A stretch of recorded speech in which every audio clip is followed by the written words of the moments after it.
Welcome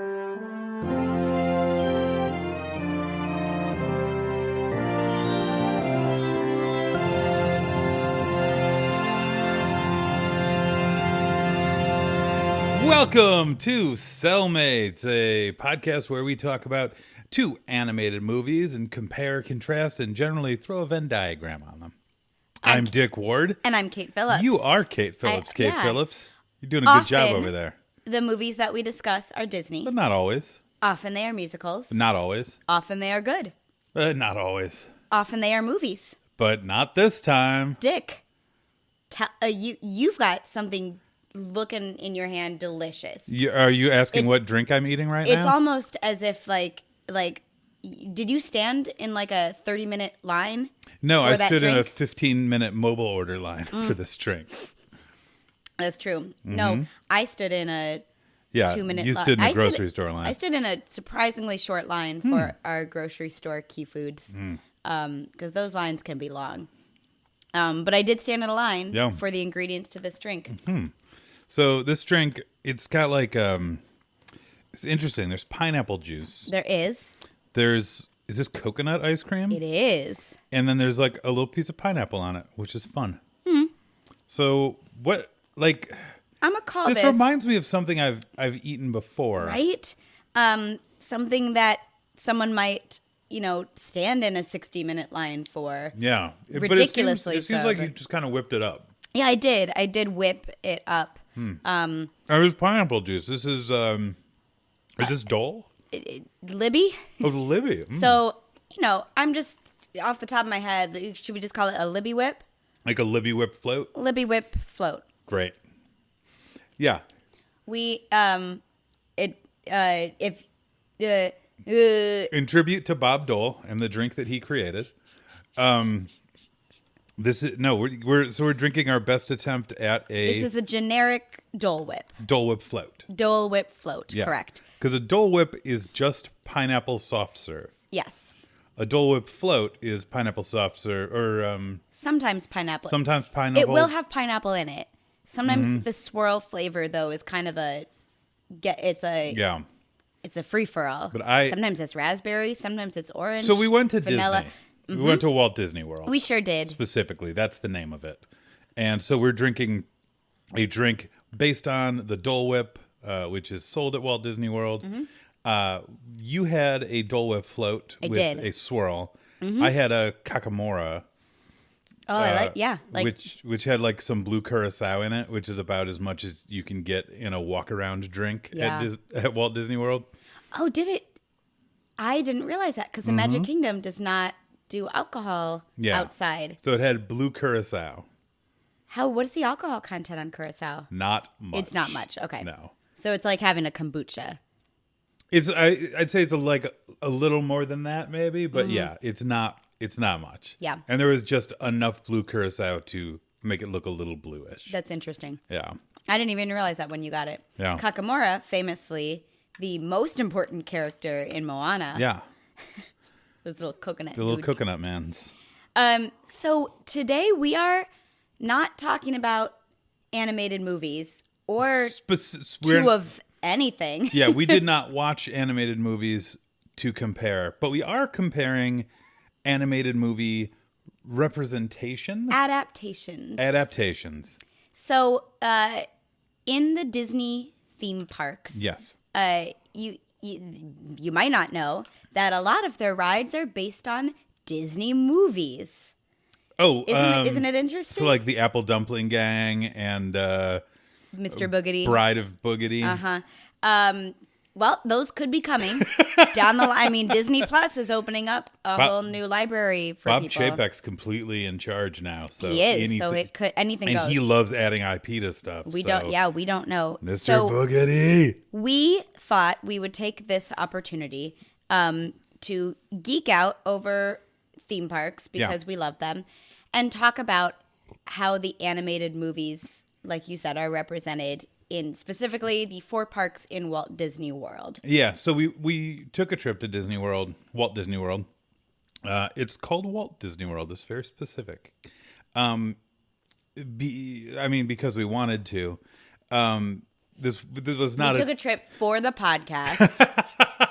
Specifically, So- the podcast that we do not get paid to do. So give us some money. No, we took a trip because we wanted to, but we thought it would be fun to look at the different rides we went on that were tied into animated movies. Yeah. We're going to be using the word ride a lot. I guess Yeah. attraction might be. Yeah, because the some of them better- are rides, some of them are shows, some are attractions. Yeah. But Rides ride is kind of the default. It's going to mean everything today. So for right now, we're just going to talk about IP-based rides that are based on animated movies. Mm-hmm. And we're going to kind of talk about, would it be fair to say, like, the quality of the theming? Dick, you use the word theming. What do you mean by that? That's a good question. So Let's say a listener doesn't use the word theming in everyday conversations Which the we way do. that we do. Yeah. So theming is everything around the ride, everything in the ride, like the ride itself or the attraction itself, and how well it either ties into the movie or makes you feel like you're a part of the movie or makes you feel like you're taking part in the movie. Yeah. Would that be? Yeah, kind of like the immersion level Yeah. is related to theming and Yeah. like the experience itself. So like I think a really good example, and this is one of your favorite places in Walt Disney World, a really good example to give it like, because we've kind of broken things up into 3 stages of theming quality, right?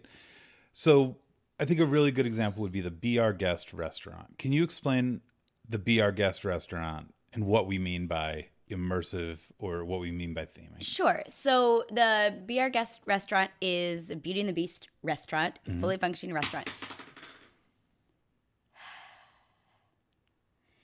So the Beauty and the Beast. Oh my god, this is gonna be. Did that ring just fall off your hand? No, I was playing with it.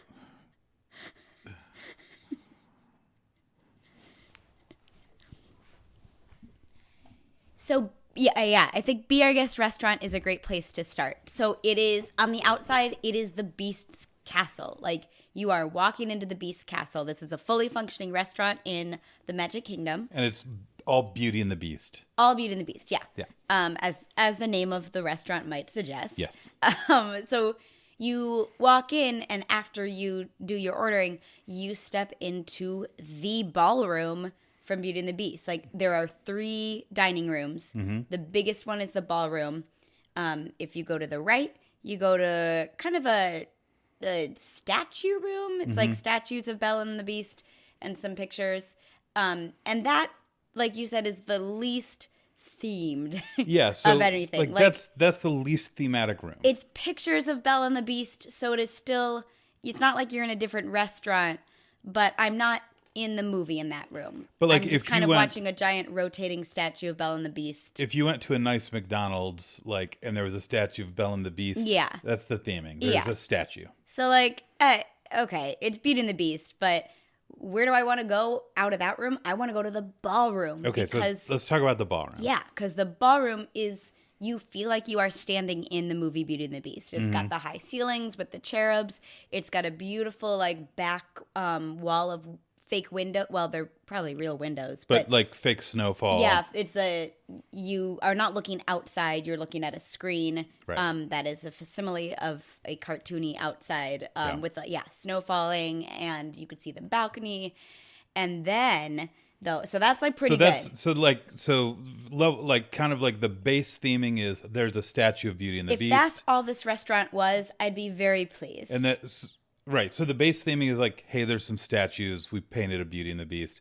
And then it's not really theming. then but like yeah, your step up here is you're in the ballroom. You're in the You ballroom. can see outside. Cool. very cool. All right. Then you go to the left, and you're in the West Wing. With like Toby and CJ Craig. Not that West Wing. Oh, okay. You're in the room that is forbidden to Belle, the room that the Beast has like ripped up with his claws over the years, and the rose is there under Yeah. glass, and it's this cool projection, kind of like if you're familiar with Haunted Mansion, the Madame Leota in the glass Like it's an ball. almost 3D projection of the rose like glowing in the middle glowing and like petals fall Yeah. and stuff.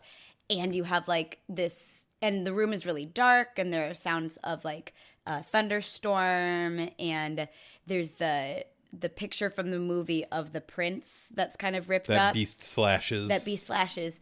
And then like every 7 minutes, the thunder gets louder and the picture flashes and oh, it's the beast. Yeah, like lightning strikes. Yeah. There's like a flash in the room. And The like portrait the portrait momentarily like, flickers. flickers into the beast and then back. And then back to the prince. And it's so cool. So this is what we'd call like the best possible theming. These are the reasons that people like us come back to Disney World. Yeah. Is that not only are you so like are you immersed in I am in this movie, but there's cool stuff happening around you. Like it's going an extra bit that just makes it, for lack of a better term, magical.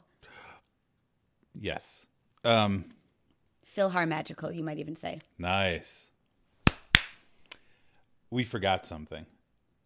Tangled bathrooms. Where are they? Oh my gosh. Yeah. I mean, that's like a 2? Yeah. I'm just going to write it so we don't forget. Yeah.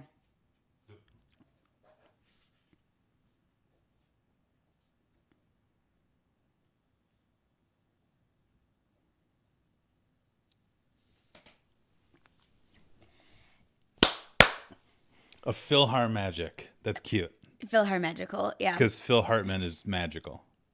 Yep. Yeah. So Dick, I wonder if as we kind of talk through some of these attractions, if the Venn diagrams might come out at us instead of us applying Venn diagrams, they might just appear, kind of like a flash of the beast on a portrait. All right.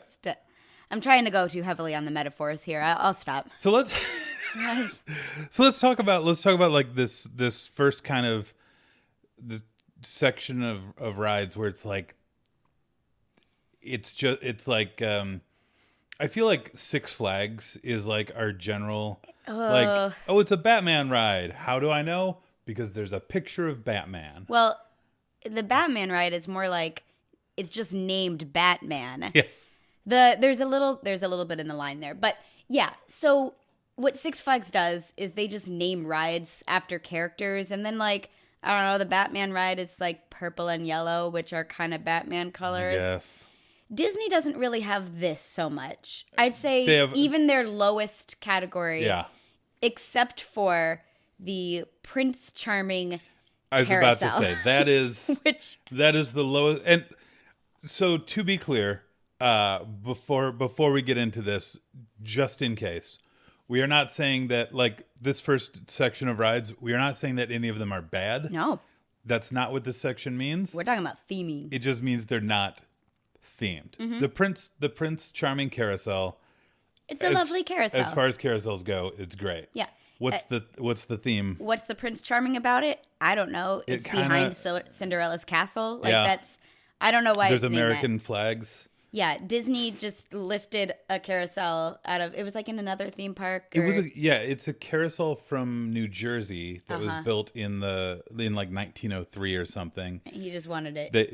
In the he parks, just put it in the park, and he was like, Prince Charming now. Paint some fantasy stuff on it, so that like the outside is all fantasy, but the inside is still American flags and stuff. So it doesn't work at all. It does play like Disney songs, Calliope style, but they're not even all from Cinderella. No, so. it's a very weird. So that's like our bottom of the barrel. There's your Six Flags right there. Yeah, that's. But the good news is that's as bad as it gets. Yeah, and that's still a perfectly fine ride as far as carousels go. Mm-hmm. Yeah. So yeah, this like first category where you could say like I guess this counts as theming would be the title of the category. Mm-hmm. I'd say the most famous of these that I'm looking at on our list would be Dumbo. And Dumbo is a very iconic Disney ride at all the parks. You get in an elephant and you fly in a circle for like 3 minutes, and then you're done flying in a circle. Yeah, it's a carnival ride. Mm-hmm. You sit in it, you go up and down. Mm-hmm. It is an elephant. Mm-hmm. It flies. You nailed I mean, it. right? Like, Yeah. it's kind of weird because, it's a nice use of this flying elephant that's Yeah. in a movie, right? But there are not 12 Dumbos that fly at a time. Right. There's only one, Right. and you can see all the Dumbos on the ride. I think when you say carnival ride, another thing that is just like this is magic carpets. Right. Based on Aladdin. Which is basically an evolution of the Dumbo ride. Yeah. Right? Like, Dumbo is, you've got a bunch of elephants spinning around in a circle. They go up, they go down. Magic carpet, there's a little more to it, but it's still kind of weird that there's like 12 magic carpets. Mm-hmm. But 4 people at a time can fit on it. Mm-hmm. The people in the front control whether it goes up or down. Mm-hmm. The people in the back control whether it tilts forward or tilts backwards. Yeah, and that's a new feature from Dumbo to carpets, Right. I believe. I haven't been on Dumbo since I was a kid. And then that's about it. There's like a lamp in the middle. It looks it looks really cool. It's a nice looking ride. It's like it's supposed to be. I think they might have gotten Scott Wenger for the safety instructions, right? Isn't it Aladdin that does it? That might be. I was distracted. It's There a were slight fireworks step up. going off. There were. That was nice. Yeah. Like other things that come to mind are like Mad Tea Party. Yeah. And the alien saucer spinners. Yeah, which at we didn't Hollywood which we Studios. didn't go on, but they're like the little green aliens from Toy Story. they're little spinny saucers. Mm-hmm. It's again it feels kind of like a carnival ride that they painted Toy Story on. It might be better, but yeah, and the Mad Teacups, it's a carnival ride, but it's a teacup instead of a normal carnival car. And so it is nice that they have, I think it's nice that they do have a diversity of ride types for, anyone who likes carnival rides or they're littler so they can't do the roller coasters and things like that. It's nice, but in terms of like, if Aladdin is your movie, are you going to be satisfied with, a 3-minute magic carpet around a circle ride? Right. Does that make you feel like you're in Aladdin? Not really. Not really. But I feel like those rides, like, 1, there's always short lines, and 2, like, it's a great little kid ride because it's like, you want to go on the Aladdin ride? Yeah. Great. We're going on the Aladdin ride. We can go on this 10 times in the next 2 hours while someone else is off doing Space Mountain. Sure. Little kid is going to be like, yeah, I went on the Aladdin ride 10 times, but it doesn't really offer anything. It doesn't offer any depth of experience. It's just spinning around. Yeah. And these ones are pretty short rides too, so it's not even like you're on, you're off. Right. And again, that's not to slam the rides. No. If that's your favorite ride, that's awesome. But the theming is kind of, Yeah. Yeah. I think also in this category would be, there are a few longer rides or more intense rides, like Dinosaur at Animal Kingdom. If you have any back problems in your life, don't go on Dinosaur. Yeah, it is rough. It just shakes you. It's not even front to back. It's like back and forth. Yeah, Oh. it's you rock. Like it's a rotating thing. So Dinosaur is kind of based on the movie Dinosaur. There's a statue of Aladar, which we saw like 2 kids run up to and be like, it's the dinosaur from the movie. Yeah. So they didn't know his name, but they were excited, which we were surprised. 2020, good for Aladar. Yeah. Yeah, on the dinosaur ride, you go back in time. It's kind of like a worse version of the Jurassic Park ride at Universal. But you go back in time and you're going to bring back an iguanodon, which is the type of dinosaur that Aladar is. So you kind of see, like, you are successful in bringing back a dinosaur that I think is supposed to be Aladar. Yeah. You kind of see it on video screens. This dinosaur is just walking the science halls afterward. There's Carnotaurs, like the bad guys from Dinosaur. The big bad is Carnotaur, which is a dinosaur they made up for the movie. But it's not. But again, I mean, hopefully your favorite movie isn't Dinosaur. If it is, I have many more movies to recommend to you because you just haven't seen movies. That's okay. That's okay. And this ride, we should say, is a literal reskin. It's of Indiana Jones. It's the Indiana Jones ride from Disneyland or California Adventure. Disneyland. Probably Disneyland. Yeah. So it's the Indiana Jones ride from Disneyland that they recreated in Disney World. So it's the same track, it's the same vehicle system. Yeah, they just put it like a different slab of paint. They put some different animatronics. Yeah. It's not. It's like We think. Yeah. I'm not sure if I've ever been on Indiana Jones, but I I definitely don't haven't. believe that there are dinosaurs in it. To my knowledge, there are not. So So it's so the ride wasn't made for this movie. yeah. It's fairly successful in terms of like, I don't know that it's not supposed to be dinosaurs. Yeah, it's a fun enough ride. Uh-huh. There's some like good scares. Mm-hmm.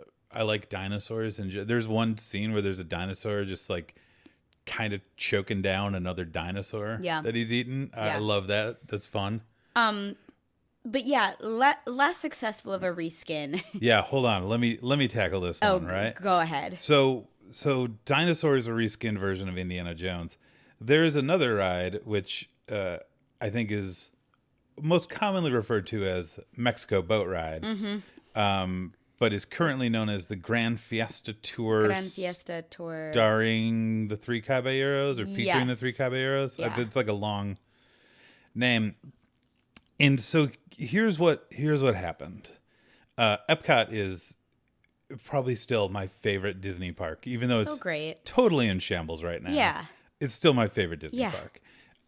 And Epcot has like a lot of informative stuff, like videos about Canada. It's the museum theme park. Yeah, it's the museum theme park. So they used to have this boat ride in the Mexico pavilion that would teach you about Mexico and like show you like here's this thing, here's this city, here's this person. But then they rethemed it and like put the Three Caballeros into it, and they're just like screaming and chasing each other the whole time. The story is the two who aren't Donald are looking for Donald Duck. He's gotten lost away from their group and they have to go perform somewhere. Yeah. He got lost in Mexico. So it's like Donald visiting different. Yeah, the way this dark ride is done is that there's like, you're like in caves and, on a boat, but the majority of what's happening is like on screens. Yeah. Throughout the ride. And so like Donald is running through like a Mexican marketplace and Donald is jumping off of a cliff on the coast of Mexico. Yeah. And then the other But ducks also go to find him. There's some stuff where like I don't know what all of these things were because the ride didn't tell me. But where like they just like mess up stuff that I'm pretty sure is like a national monument. Yeah. It'd be like if the Grand Fiesta Tour was like, at one point went to like the Washington Monument and knocked it over. They're kind of stitching it up, aren't they? Yeah. It just, again, I don't know, but it felt a little disrespectful. It was certainly distracting. Yeah. Like I wanted a calm Mexico boat ride and yeah, it's like a lot of ducks screaming. Yeah, like so the point of the like different country pavilions in Epcot is tourist outreach. Yes. Like they're sponsored by the countries that put them Yeah. in there so that you go to those countries. Right. So like Canada has a really beautiful video showing all this Canada stuff. And China had an even better video. It was amazing. We're like, oh, we got to go to China. And Mexico just has these screaming duck. And I like Donald just fine, but I didn't learn anything about Mexico. No. I didn't leave that going like, oh man, Mexico seems neat. No. I just left that being like, what happened? And it's a weird choice of IP because who is walking around the parks and going, man, you know what we need more of? The Three Caballeros. Like, I miss having them around. Like, Yeah. they've never been a big part of Disney marketing. Not in our lifetime. Yeah, but even so, like, I mean, I feel like Three Caballeros, I think, was a pretty decent hit, or Saludos Amigos was a pretty decent hit. but it's not Cinderella. It's not Snow White. Like, I feel like it's a fake movie. I mean, it's not even a feature-length movie, right? It's a package. That's I actually don't know. We'll have to watch it. Yeah. Yeah. It was just interesting, and it is too bad because this got reskinned like maybe 10 years ago in the last 10 or 15 years, and they didn't know that Coco was coming. Like, which would have been, and that's what this ride should the be. whole But, lobby of the Mexican Pavilion is like, it's Dia de los Muertos. well, I think it's just a general festival. I think they've No, the whole lobby is Day of the Dead. like the Sorry, the entrance. The entrance, not yeah. the that the was main hall. that was not always true. That is new for Coco. But that's what I'm saying. Yes. The whole entrance is this awesome Day of the Dead thing. Yeah, it's like a museum on. It's got all these like wonderful informational plaques by like dioramas that are like some are Coco, some are not, and I'm just like, oh, this is like I love that. That's the Epcot that I'm in there for is IP based museums. Yeah. Yes. Honestly, like, so I think there could be a really good Coco ride, but they're not going to reskin it twice in a decade. Like, so it'll be interesting to see where that one goes. I think the last thing in this like kind of like I don't know what this theming is about category is also one of the longest lines in the parks. I'm feeling a little bit like we are reading off a list, and I would rather it not sound like that. Great. I'd rather it be like, oh, let's talk about Slinky Dog, and then say, oh, now might be a good time to like level up. Does that make sense? Yeah. I'm sorry for like you're fine. No. But Heard. All right. So one other ride that I'd like to talk about that I feel like was kind of like at this level is also one of the longest lines in the parks. It was like 3 hours some days. Yeah, like slinks around the whole Hollywood Yeah, like studios. we had to dash to get there. I was running like a dog, and no Slinky Dog Dash. Yeah, it's fine. So that Slinky Dog Dash was like one of the first new exciting rides that Hollywood Studios had gotten since Rock and Roller Coaster. Yeah, in 2003. a while. Yeah, Hollywood Studios did an Epcot thing for a while where like most of it was closed. Yeah. There wasn't really much to do. It was kind of famously, you can do this park in a half a day. Like you don't need a full day. Do the first half here and then go to Epcot for the rest of the day. Now there's Star Wars and Pixar. Right. But so there's a Toy Story Land. There are 3 rides in the land, and this is the flagship kind of ride in this land. It is a legitimate roller coaster. Yeah. And yeah, so it is Toy Story based. And it is my nephew's favorite ride that he went on at our visit. That is true. And you're 13, is he 12, 12. 13? Yeah. So you are on a Slinky Dog. The cars are really cool. Because you got a Slinky Dog head at the front of your car, and then each vehicle has like a portion of a Slinky, like a Slinky arc. They're not like metal. You can't cut yourself on them or burn yourself on them. They're padded foam. Yeah. But it looks really cool. Then like the Slinky Dog goes around the track and you can see it from the outside, and it looks like him. And you got some Jim Varney or Jim Varney sound-alike vocals Jim Varney in there. likes, yeah. But Dick, would you wait in a 2-hour line for this ride? No. Yeah, we did it on Fast Pass. It was a really good like kid roller coaster. Like I said, my nephew loved it. He does not like roller coasters that go upside down. He does not like rides that go like crazy fast. Which I was about the same way when I was 12, 13. Perfect kid coaster. Perfect, like, this is my favorite roller coaster as like a 10 or 12-year-old. Like, but as far as like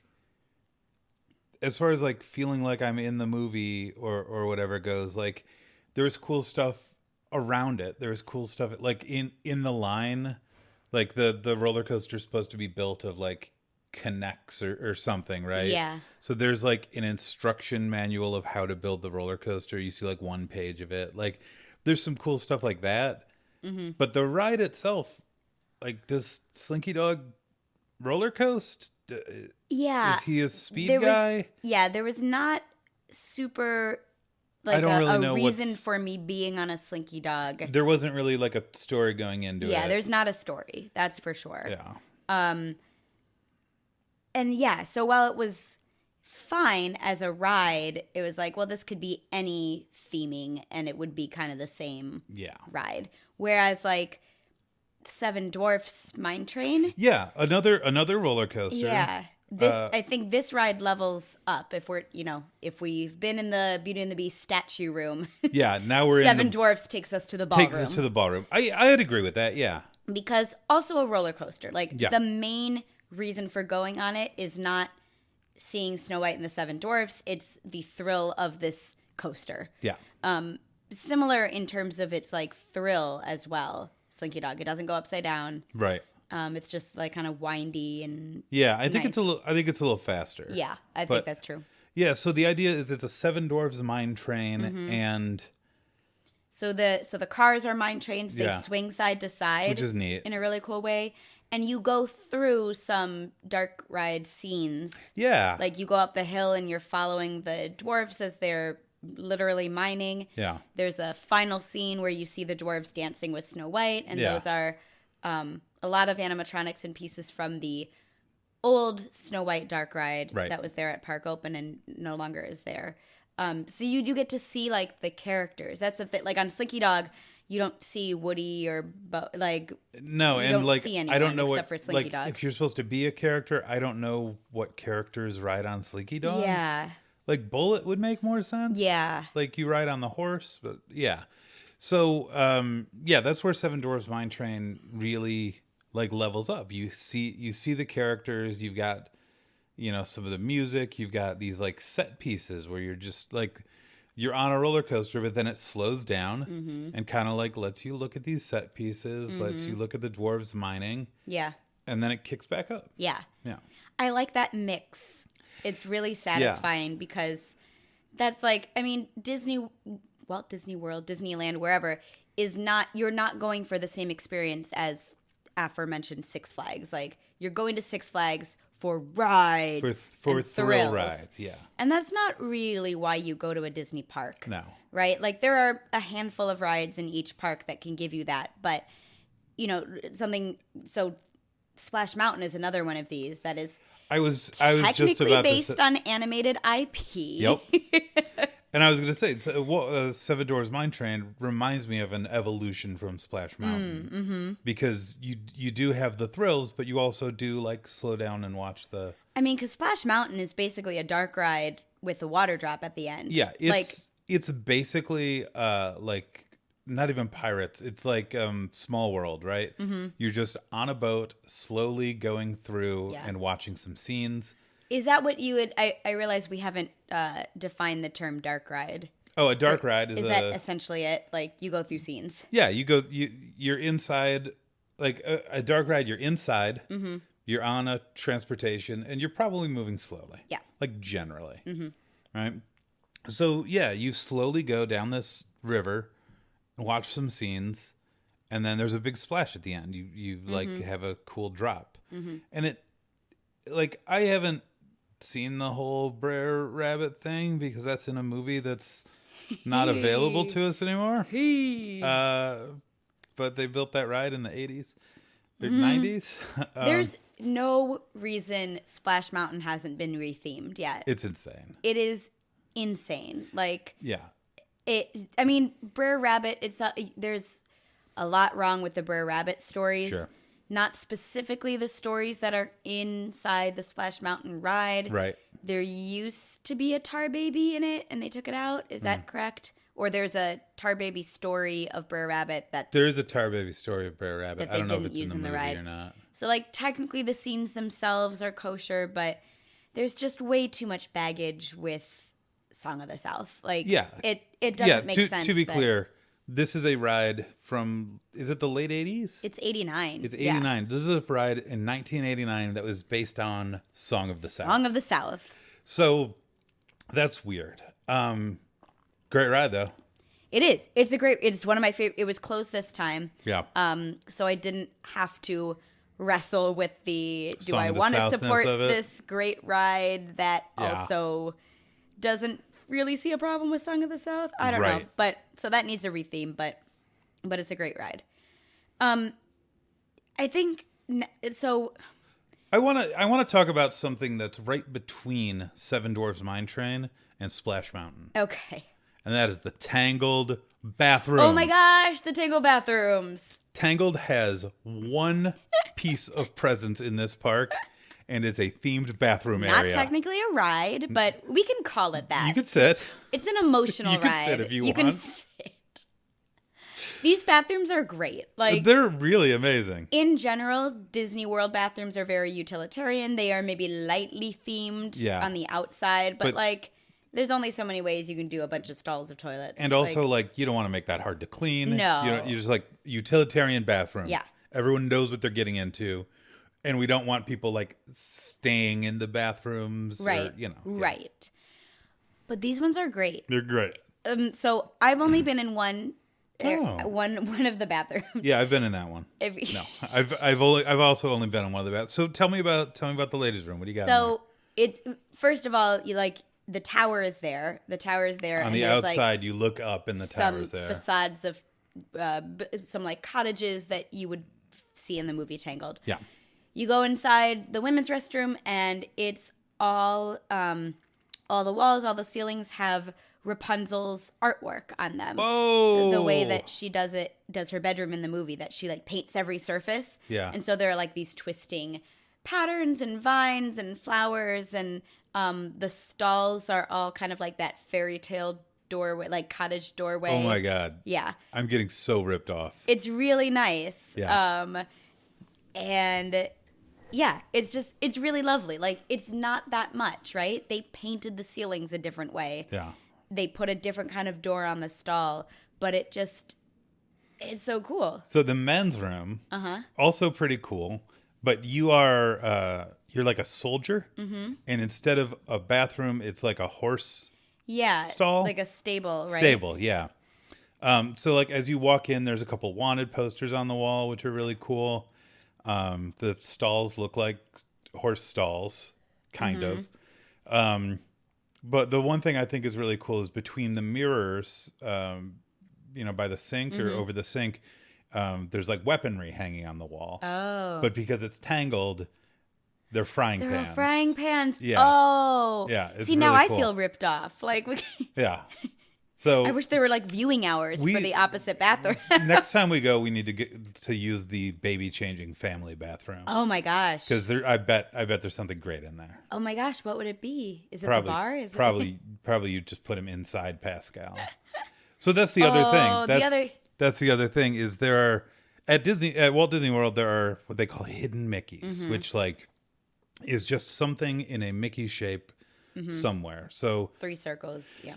Yeah, like the Jungle Cruise has like rope. A piece of rope piled in a way that it makes 3 circles. And Yeah. it's like making And there's just like stuff like that all over. all But over the parks. the Tangled bathrooms have hidden Pascals. Hidden Pascals. So he's chameleoned in with some different stuff, and you can, if you look around There are enough, like you can spot them. 10 or 12 of them. Yeah, in there's these- a lot. Just this little bathroom area. I found one. Yeah. I only found one. Yeah. I was a little bit upset, but I did find one. So we I got could one, leave. so that's something. Yeah. I'm so glad that you brought up these bathrooms, because this is the kind of thing that, like, do these bathrooms need to be themed anything? No. The next set of bathrooms over aren't really themed at all. But it's cool to be able to step into the movie, like, or to recognize things like, oh, I remember this from the movie, right? Yeah. Like the frying pans, I think, are a great touch. And, like you were saying before, is this going to, maybe you were saying this before, maybe I just imagined it. Like, is this going to make me want to watch the movie again? Like, oh yeah, now that I've been on this flying elephant, I really want to watch the movie. No, but like, oh yeah, the frying pans. I remember, oh man, I should watch Tangled again. Okay. Like, So that's kind of where it brings me. speaking of watching movies, I'm going to throw a couple at you right now. All right. And we're just, because I think these are all pretty similar, I want to throw a Venn diagram over these. All right. All right, ready? PhilharMagic, Mickey's PhilharMagic, Tough to Be a Bug, Beauty and the Beast sing-along. What do you got? So these, let's look at the middle of the Venn diagram. Yeah. These are theater shows, so like movie theater Shows. Big rooms, you sit down. 2 out of the 3 you've got 3D glasses on, and it's movies featuring whatever it is. So the Tough to Be a Bug is technically like an educational, like it's teaching you about what bugs do. It's kind of teaching you about bugs. It's based on A Bug's Life, which was it was a bad gamble. Because this is in the middle of the giant tree in Animal Kingdom. Yeah. Like the thing that, like the centerpiece of Animal Kingdom. Animal Kingdom made a couple of big swings in putting A Bug's Life and Dinosaur as like hallmark attractions in their brand new park. Look up. Is it Defunct Land that does the Beastly Kingdom, or is it Yesterworld? Oh, it might be Yesterworld. Yeah. Anyway, one of just the two. look up Beastly Kingdom and see the stuff that Animal Kingdom decided to do Dino Land USA instead of. Yeah. It is embarrassing for them. It's so bad. So if I like A Bug's Life, which this is a pretty decent thing. It's got the movie. It's got some animatronics in the theater. Yeah, it's Flick got that and Hopper. the big Hopper, and it's not Kevin Spacey's voice, That's so great. that's okay. This is if you ever experienced Honey, I Shrunk the Audience. This is the relative. This is the cousin. Because you're sitting down and like throughout the show things are going wrong, or like Hopper sicks some evil bugs on you, so you get like stung, quote unquote, stung in the back by a bee. Yeah, little pokey bits come out of your You seat get and like poke you. air blasts coming at you. You get stink bug scents. You've got like little like roaches that crawl under your seat. Yeah. So it's like it's a whole experience thing. Yeah. But it's like fine. I don't, and it's like the bugs are teaching humans how to interact with bugs. Yeah. But that's not something from the movie. There are no humans in A Bug's Life. You know what I will say is it reminded me a little bit. We did the Keys to the Kingdom tour, which is a 5-hour walking tour. Backstage. Like backstage Disney World. of Disney. It was awesome. And one of the things our guide said was like, I think one of the really important things about this tour is that you get to know a little bit about us, the cast members, because anyone at Disney that works there is called a cast member because they interact with us who are the audience. And he's like, it's good to let you guys, experience and kind of get a feel for who each of these cast members are, because like the unsaid part was like, so you treat us better. Yeah. But that's basically what Tough to Be a Bug is. Yeah. It's Dave Foley Bug going, y'all need to treat us better. Let's tell you about bugs. Right. And it's fine. It's fine. PhilharMagic. Mickey's PhilharMagic. So this is not based on a movie. It's not based on a single movie. It just contains a bunch of... This was such a great surprise. I went with a college friend to Disney World like 5 or 6 years ago, and that was the first time I had been since like being in school. Yeah. So this was just a delight for us, because what it is Donald loses Mickey's Fantasia hat. Yeah. And he goes searching for it through a bunch of basically like Disney Renaissance song sequences. Yeah. Like he goes through Be Our Guest. He goes through A Whole New World and Part of Your World. And you got some Peter Pan in there and some brooms from Fantasia. But it's like an extended version of the Lilo and Stitch trailers. Yeah. Yeah. Except for Donald's being a little bit more respectful to my friends than Stitch. It's fine. But it's cool because it's reanimated. It's like CGI animation. Yeah. So it's cool to see Be Our Guest not only in like CGI, which is cool, but also from different perspectives, right? Because like Donald is flying through the scene, so you're seeing like the back of this like I don't know how to describe it. Like when you're used to seeing the gray stuff, it's delicious. You're like at a different angle looking at the gray stuff, and so it's a different perspective on the scene you've already seen. So you feel like you're in the room, but it's a different experience, and it's just like those songs are great. Yeah. You got Lion King in there too. Just Can't Wait to Be King. Yeah. Is it like the most cool experience at Walt Disney World? No. Is it a great place to go when kids around you are screaming because it's the 2:00 tantrum hour at Disney World and it's really hot out? Yes. Is it air conditioned? Yes. Yeah. Do you see Donald Duck's butt? You do. Yes, you do. You do. He flies into the wall. Oh, Yep. no. So those are experiences. Yeah. So so we just talked about PhilharMagic and seeing scenes from a different point of view. Yeah. Beauty and the Beast sing along. This is something that's new that you were particularly excited about. I was. Are you still? I am. Okay. I think so. They put it into Epcot basically as a look. We know like 2/3 of this park is closed right now. Here's a Beauty and the Beast sing along. Like here's a treat. Instead of the Visions of France movie. Yeah. Which is the movie that should make you want to go to France. Right. Until like 7:00, they showed this Beauty and the Beast sing along, which we thought was going to be just the songs from Beauty and the Beast and you sing them. But no, there's more. So they add in this whole they essentially do a Beauty and the Beast 1.5 with it. Yeah. They're thinking, well, we don't just want to play the songs. Like anyone can do that at home. We have to give them a reason to go to this attraction, right? And not just their hotel room. They didn't need to do that. But well, that's okay. I think that's the pretense. Anyway, so it turns out we didn't even know that LeFou is the catalyst for all of the events that happen in Beauty and the Beast. They layer him in like a Rosencrantz and Guildenstern. I hate it. Yeah, it was not successful. Yeah.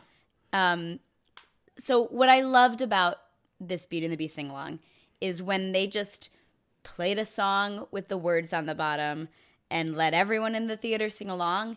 It was magical. Like it was a more moving experience being in that theater than what I had thought because it seemed like it was just going to be a bunch of drunk adults. Which a lot of them were. It was.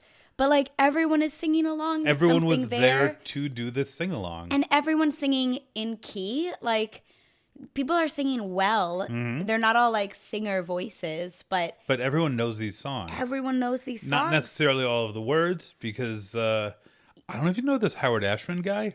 He writes some complicated lyrics. I think it's neat to have an audience experience where you're kind of all on the same page and you're all realizing together that, oh, I don't know all the words in Be Our Guest, and I do not know all the words in Gaston. Oh, yeah. But I know all the words to something there. Like, no one hurt like Gaston, no one hurt like Gaston, do da da da da da da da like Gaston. And you're like reading words for the first time. You're like, oh, are these the lyrics? Is that what he says? Oh man. So the LeFou stuff didn't really work, and I wish that they would have given us longer chunks of songs to sing. Like they cut off the song Belle after Bonjour. Bonjour, bonjour, bonjour, bonjour. It was next scene. Rough. It was, yeah. Yeah. But I like that it's there. No. And I think it's an easy thing to do, especially if you don't add some LeFou story that no one cares about. Like, put more of these in rotation, especially in parks like... Well, they have a Frozen sing-along at Hollywood Studios that we did not go to because it's a show. Anything Frozen is a challenge to get into. Yeah, it's a live show, though. Like, it's a live show sing-along? It is. Oh, that's fun. That's what our cast member tour guide was saying. Danny. His wife is Anna in that show. Right. Yeah.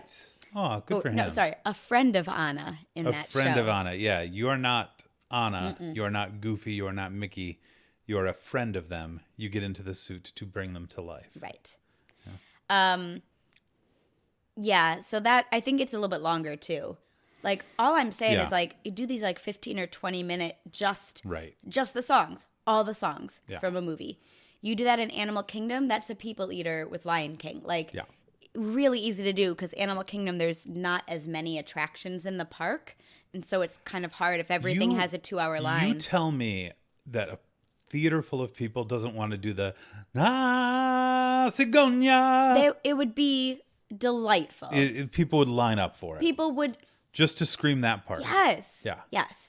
Anyway. All right. So is there anything else like in this kind of like we're kind of themed? It's pretty good. So I would like, say there's a couple of like speaking of live shows. Yeah. There's a couple of live shows that include animated IP. Okay. Either straight up telling the story. Yeah. Like Voyage of the Little Mermaid is like a 15-minute Little Mermaid live show. Yeah.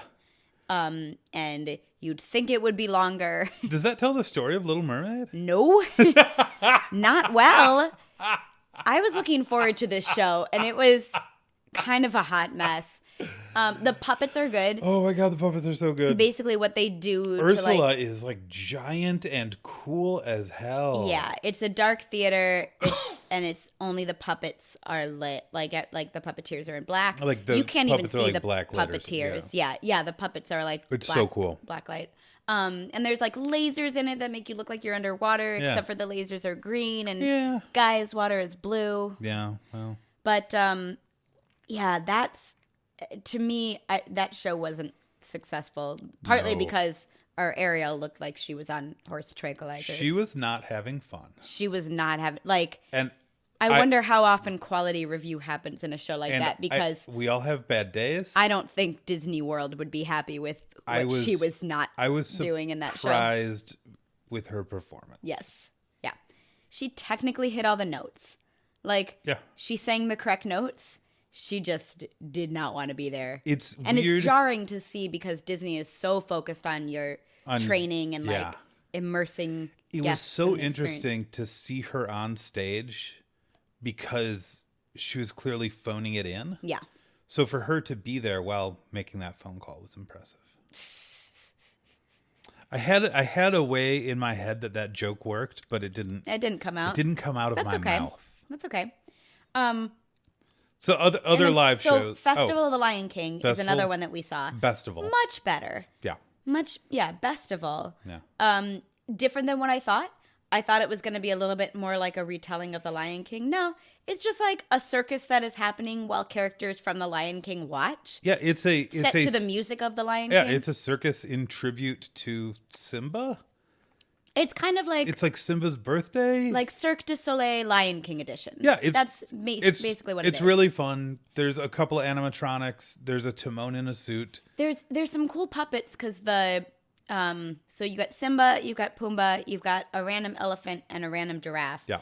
And they are all former parade floats For for the Lion King parade. But like Yeah, the they movement are. is really good. Like Yeah. that Simba, like I would wait in a line to meet that animatronic Simba. Seriously, like he wiggled his head and his Yeah. ears wiggled and his eyes blinked and he was very animated. Yeah. And it didn't look dumb. Yeah, Because so I think it's even when really he wasn't easy to make those fur characters look dumb. Yeah. So even when he wasn't like talking, he was still like, just twitching or like blinking, and like it felt They like all he were, was yeah. there kind of watching the show. Yeah. And that's So- neat because you don't have Simba anywhere else in the park in that kind of real Yeah, not really.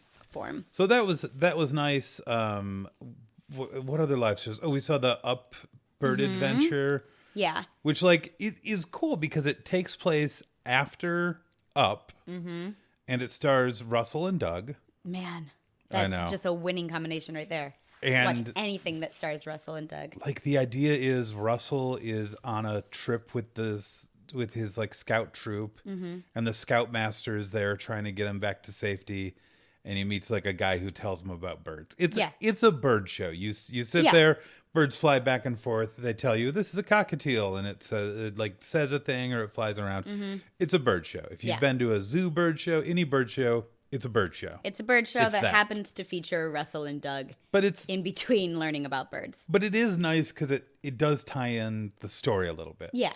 And it does feel like Up belongs. It feels like Russell and Doug belong in that adventure. Well, and that's Animal Kingdom has the Wilderness Explorers Yeah. Club in general. Like each park, well, I don't know. Magic Kingdom just might be like, here, kids, this whole thing is for you. But like Epcot Well, it has Kid Cot yeah.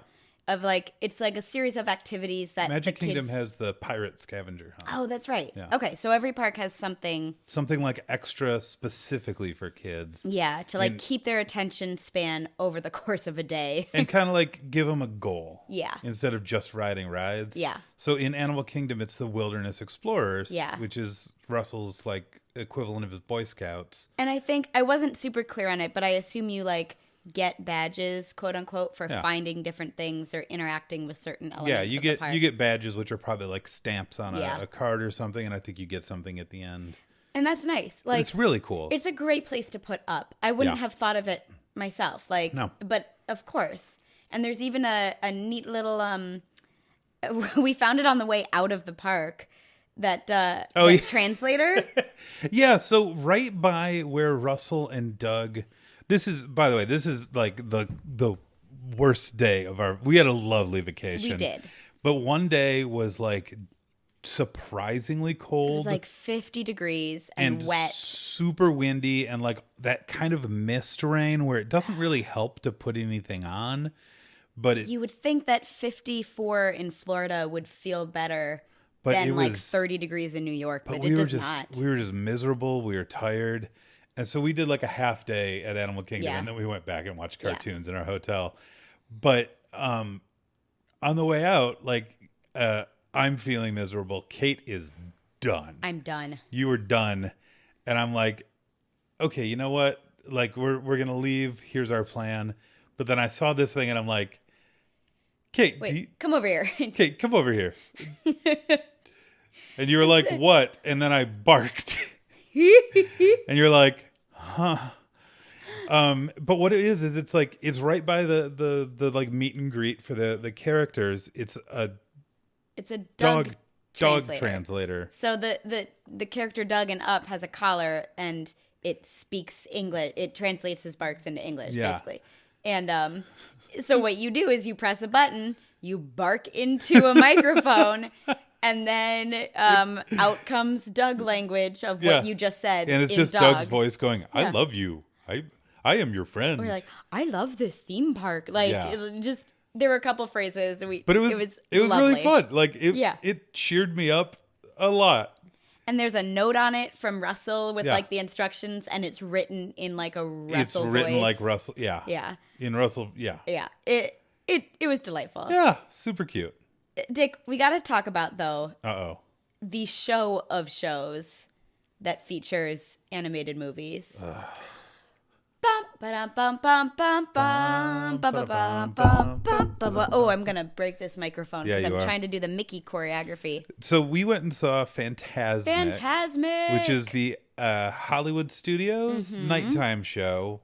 Like every park has like a fireworks show or a water spectacular or something. Yeah. Fantasmic has a nighttime show, or Fantasmic is a nighttime show Mm-hmm. that's like, I guess, fireworks and projections on there's water. a lot going on. Dick, and what doesn't singing and Fantasmic dancing. have? Well, I'll tell you one thing it does have. Pocahontas. A lot of Pocahontas. So the idea is that Mickey has this active imagination, but it goes too far. Yeah. So first he imagines like water and fireworks, and then he imagines a bunch of villains who want to like kill him, No, the villains are trying to take over his imagination. take over his imagination. Because Mickey's imagination is so powerful that if you control it, you can do anything. Got it. So he imagines a bunch. Weren't you paying attention? Oh, there's so much going on. I must have got distracted by the pyrotechnics that were flying out of Mickey's wrists. Yeah. That was so cool. It's A+ Mickey dancing in this show. Yeah. Anyway, it was a 98 or 99 show. Clearly. So what this means is you get like Scar, Jafar, Hades, Ursula. Like it is starring basically Renaissance villains and heroes. And it's really, I remember seeing it as a kid, and it was like one of my favorite things that we did. Yeah. And I hate fireworks. I hate parades. I hate like just sitting with a group of people and watching a thing that I could watch on a video instead. But you love this. I loved this. This Yeah. is the only night show I wanted to see at Disney World. That's true. We saw it. Yeah. But yeah, there's about, would you say this show is like, what, 25 minutes long? Something like that, yeah. Like, is a third of it Pocahontas? It is or a fourth at least. Yeah, like, it's a ridiculous amount of Pocahontas. And it's not like Colors of the Wind. No. It's like the intro to Savages. It's the Englishmen. It's like they do a mine segment. It's and like then the English and the natives preparing for war and for then the like Powhatans a few canoe in. minutes. Yeah. It's super And weird. Pocahontas and John Smith only appear at the end of this like 7-minute segment. It's so weird. it needs to.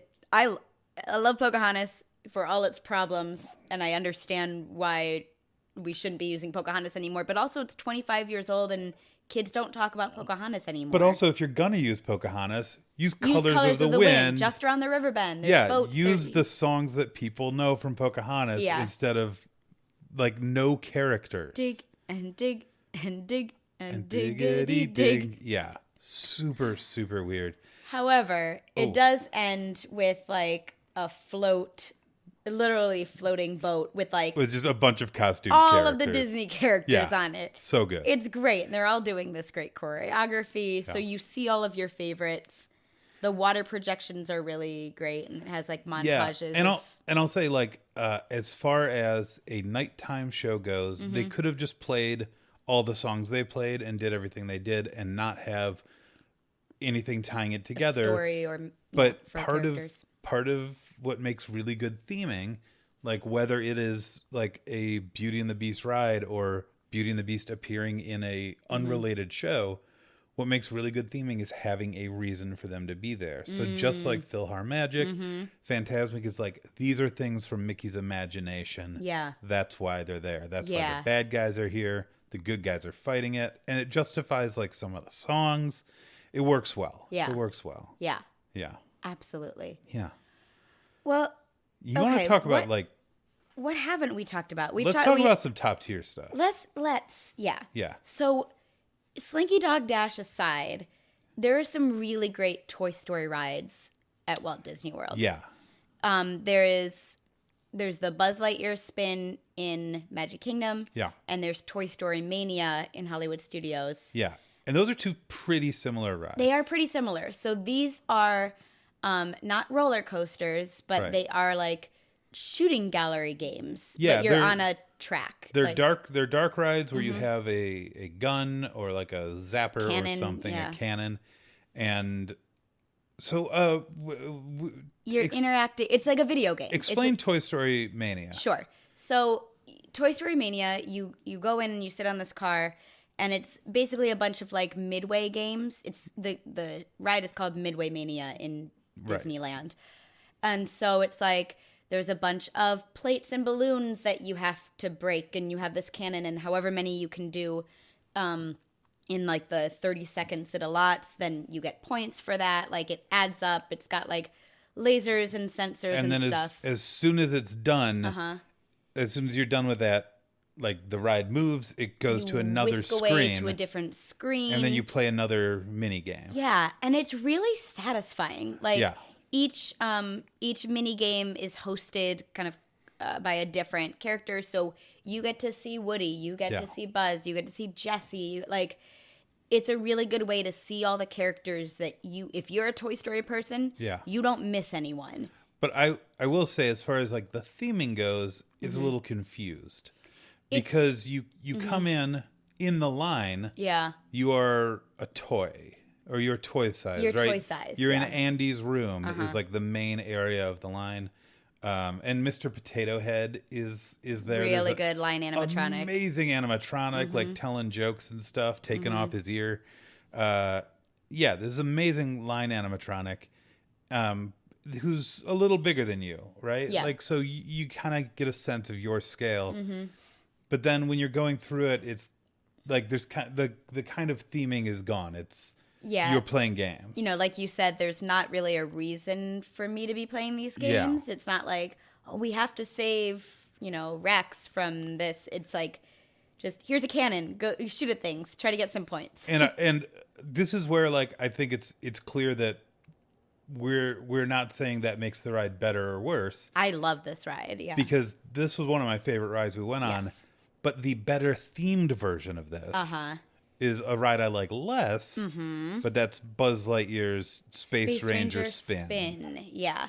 So it's a similar thing, but it was made like 20 years earlier. Right. So just the technology isn't as good. Yeah. You're shooting a laser at like real objects as opposed to a screen. It's not like a computer interface. It's real objects that have sensors. But you are battling Emperor Zurg. There's a reason for you to be there. Buzz Lightyear you are helping puts you on a Buzz mission. Lightyear. Yeah. Yeah, you're on a mission from Buzz Lightyear. Yeah. Also, you can spin the cars. That's which is really neat. fun. Yeah. And if you're bored, you can just keep spinning it. There were some rooms where there wasn't anything to shoot Nothing at, to like do, transition rooms, and we just would spin. But like, there's a reason to be there. Mm-hmm. There's a story. At the end, Buzz says he's proud of you. Yeah. You get like a ranking. You get a good Buzz animatronic at the end. Oh, really good Buzz animatronic. He's really good. Everything is like kind of like spacey, blacklit, right? Like everything is neon. That's cool. I feel like I am inside a video game. Yeah. Like, And it really that's like, I think, our first example outside of like the Be Our Guest West Wing, where like the theming is on. Yeah. Like, cool. I get it. I am in an adventure with this character from Toy Story. Let's go. And it holds that from like the line on out. Yeah. Because even in the line, like, you don't totally know what's going on, but there's some like red alert lights that flash every once in a while, stuff like that. You're kind of like, okay, we're getting ready for something. Yeah. Yeah. I like that idea of like it holds you in the story the whole time. That's really nice. So yeah, we've entered the West Wing. Yeah. There's that flashing portrait. What else is here? Okay, so we got Buzz Lightyear. Let me jump right next door to Buzz Lightyear. Right next door, or pretty close to next door to Buzz Lightyear, is the Monsters, Inc. laugh floor, which I adore. I had so much fun the first time when I went with my nephew, because he was obsessed with Mike Wazowski when he was like 4. Nice. And then I went again with you because we were like, well, we've got some time, and this is based on a movie, and I really enjoyed it last time, and I had a blast this time too. The idea is you are going into the Monsters Inc. the power factory, the power plant or whatever, where like the doors were, where I guess most of Monsters Inc. It used to be place. the scare factory. Yeah, it used to be the scare floor. The scare floor. And now it's the laugh floor, because monsters now take their power from laughter. So you get in there and different monsters come out and they do like crowd work and make you laugh. It's a stand-up comedy show. Yeah. With CGI monsters. Yeah, it's like CGI puppets, because the monsters are voiced by actors. Yeah. Like backstage, like they're doing actual crowd They're work. doing real-time crowd interaction. Yeah. But it's the characters. So it's kind of like the most rudimentary way to describe it is like a Snapchat filter kind of situation, right? Yeah. We're like, but it's really good, and you've got like, so you've got these backstage actors that are just playing like a monster for this ride. Yeah. But you've still got Mike Wazowski coming out and hosting. You've got Roz coming in and interrupting. Yep. And like, your goal is to laugh and have a good time so the monsters have power. yeah. It's a beautifully executed, like you are part of the sequel, right? And it's a funny show. Like they have their like things that they want to hit. They find the people in the audience that are going to be They put cameras the on stand-ins them and for Mike, for Mike and Sully, and Yeah. it's really fun, and everyone is having a good time. yeah. Delightful, Yeah. delightful. Kate, there's another thing we did. So Go ahead. So similar to this, I liked the idea of like, you've seen this movie. We're going to give you a little recap in the pre-show, but now you're part of this sequel. Uh-huh. I think, and maybe this is what you were about to say, there's another attraction that does this that I had no idea even existed, called Lightning McQueen's Speed Academy. That's right? not Or what I Racing thought you were going to Academy. say. That's okay. awesome, though. Yeah, keep going. So This was great. this was great. So this is like tucked in Hollywood Studios by Tower of Terror and Rock and Roller Coaster, which during busy weeks of the year, which we were there during one, those always have hours plus lines. And this Lightning McQueen thing, you're like, what is it? Is it a show? Is it a ride? It never has a wait. And I wasn't sure, so I even asked the attendant, I'm like, what? Can you tell me about this? Right? And the reason we went on it even was your nephew, Big Cars Cars is his fan. favorite. Yeah. So we're like, well, we could do this, but we don't really know what it, like, is it for kids? Like little kids? Is it? So it's a show similar to the Laugh Floor, and you are going through this racing academy. I think it's from the third movie, right? Cars, It's like after the simulator. Yeah, there's a simulator. So this takes place after the third After movie. Cars 3. And it features like some of the characters from Cars 3 and like the racing simulator from Yeah. Cars 3. Yeah. And it's mostly video. So Yeah. like you're doing simulation of races and you're like Mater's communicating with you through the video. But in the center of the theater is this really great Lightning McQueen animatronic. Yeah. Like he's a car. It's a car. He's a car and like He's got like a projected mouth. a projected mouth that like I had to like look at for a while to figure out what was happening. Yeah. Whether it was like a real Because it's, material mouth or yeah, it's 'cause very convincing. it's blended in a lot better than some of the other times that they project faces on characters. So like that's really good. And I think his eyes are projected as well. Mm-hmm. Or They might be a screen. They might be a screen. They might just be an LED But screen. But he's like, really, yeah, he's- really cool.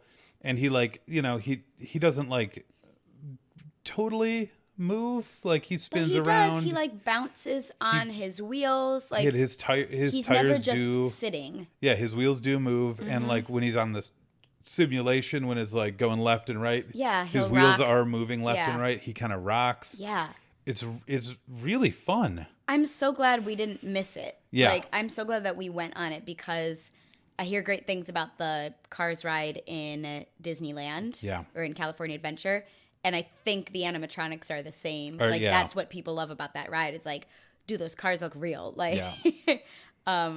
yeah, They look like real cars. total winner. Yeah. Dick, what were you going to? Well, Monsters Inc. Laugh Floor put people on video and said like, "Hey, you are playing this character." Mm-hmm. So I wanted to talk about another experience where people were called upon to play characters. Okay. What is this called? Guys, Is it this is called Magical Story Time? Enchanted Tales with Belle. It is not advertised to be what it is. Yeah. I feel like the advertisement, like the it is summary not clear is like in general. it's like Belle tells a story or something. This thing is like, okay, we are two childless adults in our 30s. Yeah. We went into this and like I'm like looking around at all the kids. I'm like, well, this could be a bust, but we did see online that there's a really great like Lumiere animatronic. Yeah, like puppet animatronic. And we're like, well, we're combination. going for that. Yeah. This was awesome. So let's take because it's really hard to describe what this is. Yeah. So your waiting room that is not even quite a pre-show. Your waiting room is a like fully immersive Belle's cottage. Yeah. And even so when you're waiting outside, it's the cottage. the garden, the one with the mill and everything. Mm-hmm. And so there are books all over the place. There's a picture of Belle as a kid with her mom. That's really sweet. It's not like you kind of recognize Baby it. Belle. Baby Belle. Like the cheese. Ah. Yeah. Aw. It's like you kind of recognize it. Certainly you recognize the aesthetic, but it's not a room you've seen in a movie. Yeah. And then for the pre-show, you enter Maurice's workshop, which doesn't look like Maurice's workshop, but that's fine. No, but it's fine. It's fine. And so you're told that, this magical mirror was given to Maurice. Oh, I'm now realizing why I was messed up on the time frame. Because anyway, so there's a magic mirror on the wall that Belle gave to Maurice, and then the magical mirror starts like making noises, and you think you're going to be watching a video on the magic mirror. But no. And then all of a sudden, the magic mirror is bigger than it started out. I don't know how they do this. It was crazy. Like I didn't even notice it at first, and I'm like, wait. It starts this as mirror, like a bathroom oversing mirror size. It grows to be a door It's that a you door. then walk through. And you walk through. So cool. It is like the coolest theater tricks Yeah. are in this thing. And like then- in this attraction that no one knows about. You walk into like this waiting room where the wardrobe Yes. from Beauty and the Beast is there, and she's talking to you. And it's a great animatronic as well. And it's like that's a projected face, right? I think it's projected like features. Yeah. Yeah. Great. Yeah. Looks so good. It looks really good. Cuz she is bouncing around, she is animated, and she is the size of a wardrobe. Yeah. So then she and the like cast member host In each room, there's like at least one cast member because To wrangle. this experience is aimed at kids. Yes. And there are a lot of them. Yeah. and if you go at the wrong time, they are not in good moods. No. So be prepared for that if you go on this. So what we are then told is we are surprising Belle with a story. Because Belle loves stories. And specifically, we are surprising her with the story of how she and the Beast met. And when are we surprising her? When is this? Well, what I didn't realize, because I was overwhelmed by all the Beauty and the Beast things. Like, Lion King is my number 1, Beauty and the Beast is my number 2. Yeah. So I was just like having the time of my life and missing lots of things. It is before it's before the ballroom scene. It's right before the ballroom scene. Before she goes out to dance with the Beast. Mm-hmm, she's getting ready, like when you do, because this is also like a character meet and greet. Yeah. It's like an amazing hybrid.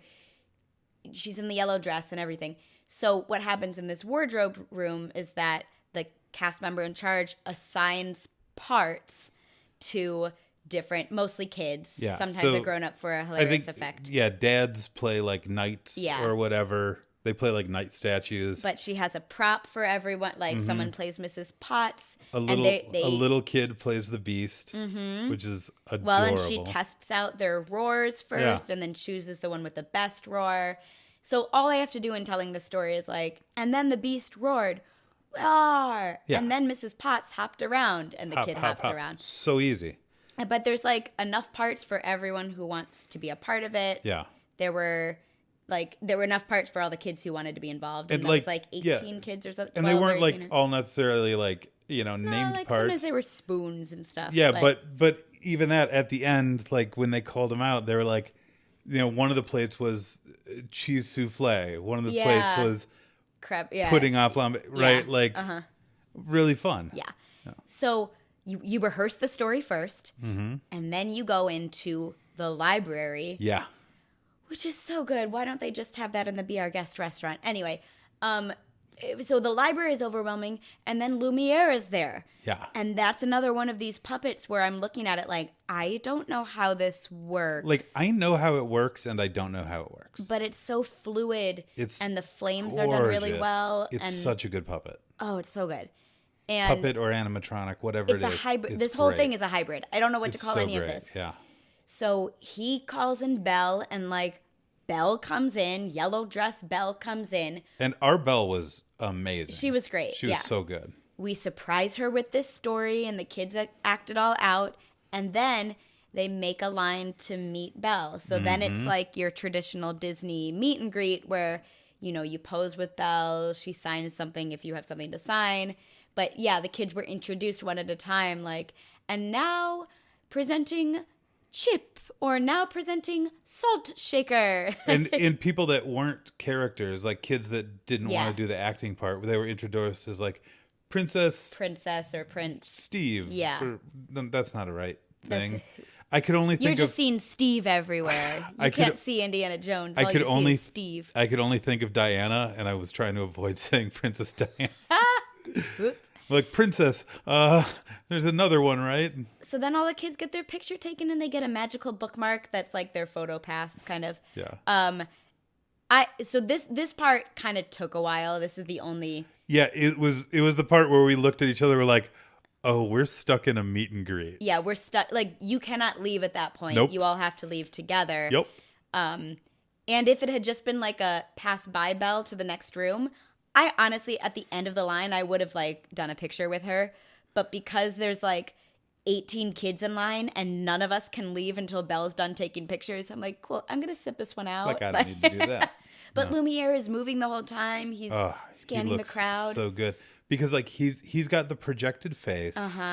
But it looks supernatural because he is a candle. He's supposed to be like extra lit. Yeah. And then he's got these like flame hands. I don't know how any of it works. And his hands and his arms move so fluidly. Yeah. Like they're connected to like rods in the back of him that are black. But... Look this ride up. Or like ride. Look up the story time with Belle Lumiere. Because it's mind blowing. So good. Yeah. And then that's it. Then Belle goes away. She says, thank you so much. Kind of the idea is that she's reminded of like how they met. So she is like, oh, no, I'm in love. And then they go into the ballroom scene. Yeah. So good. So we talked about a reskinned ride earlier. We've talked about a couple of reskinned rides. There's one reskin that was ridiculously successful, and that's Frozen Ever After. Speaking of princesses, yeah. Yeah, speaking of princesses. So Frozen Ever After used to be called Maelstrom, and it was in Norway, and it was based on like Norse folklore. Yes. Which sounds awesome. Like, I don't. A lot of trolls, I think. Yeah. Yeah, I don't Vikings and remember. trolls. I don't remember it, but it seems like a ride that I would love. Yeah. So now, because you need to put Frozen in the park. If there's a Norway pavilion that you can put a Frozen ride into, If there's you anywhere do it. you could put a Frozen ride, you do it. Yeah. So they like reskin Yeah. this, retheme this Frozen, and it's pretty good. So yeah, I mean, we're kind of getting to like the dark ride. Like there Yeah. are a number of dark rides at Disney that are sometimes called book report rides. Yeah. That basically kind of like take you through the scenes of a movie. There are twists on it. Is that a Tony Baxter-ism? I don't Does know. he call them book report rides? I don't know. Certainly we're big fans of the podcast The Ride. Yeah. They talk Yeah. about theme parks. If you are enjoying us talking about theme park rides, listen to Podcast The Ride. This is great. So Frozen Ever After is kind of a book report, but with a twist on it, that you go through different scenes. You first meet Olaf. Olaf kind of follows you through all of the scenes. Yeah. That's a great animatronic. Yeah. It's so good. And then it's basically like each room is a different song from Frozen, but the words are changed or like someone else Well, is because singing this it. is after Frozen. It is. And before Frozen 2. Yes. So, like, Let It Go is still in there, but it's like a celebratory song. So, like, the songs you know and love are in there. They might be sung in different ways or with different like- words or by different characters. Yeah, like First Time in Forever has some different words, and it's Anna and Kristoff singing it to each other and to the guests coming in. This is really, like, if Frozen is your jam, you're going to like this ride. And we're, like, guests at Arendelle, right? Yes. In Arendelle, Yeah. right? Yeah. Yeah. So it's really nice. There's really cool lighting and, like, snow effects. The animatronics all look really good. They do have this face projection thing that works less good on humans. Oh, yeah. Especially if you can see like a difference in skin tone between the projection and like the neck. Yeah, it's like, weird. It's weird. But they got all the voices, right? Like it's really, really fun. And you get Elsa, what this used to be in the Maelstrom ride is there's a part of it where you go up to like a Viking or a troll or something and it like topples you down. It pushes you the hill or the backwards, waterfall. And now Elsa does that with a big old let it go, let it go. Yeah, and at that climax, you get pushed back. With all like great. the snow and ice stuff, and there's a puff of like kind of smoke or Yeah. like vapor that comes, and then you're out of the room, and it's It's really fun. really neat. Yeah. What are some other book report rides we went on, Dick?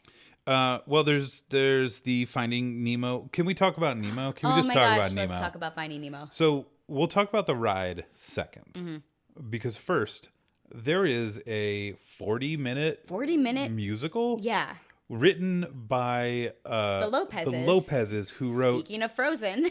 who wrote not only like Avenue Q and Book of Mormon and the music for new Winnie the Pooh, but Frozen. Frozen. Mm-hmm. So this is it's just the story of Finding Nemo, but with a bunch of songs, And the songs are really good. Yeah. I love this yeah musical. Like I would do it with my kids Yeah. if it was available. yeah It's just really smartly done. All the fish are puppets, but you see the performers, so it's Yeah. kind of like Lion King, and it's done so well. There's a really cool like big crush puppet, like it's an oversized puppet, but oh, the giant pelican, the giant pelican that comes in the side. so cool. They do a lot of cool things with framing.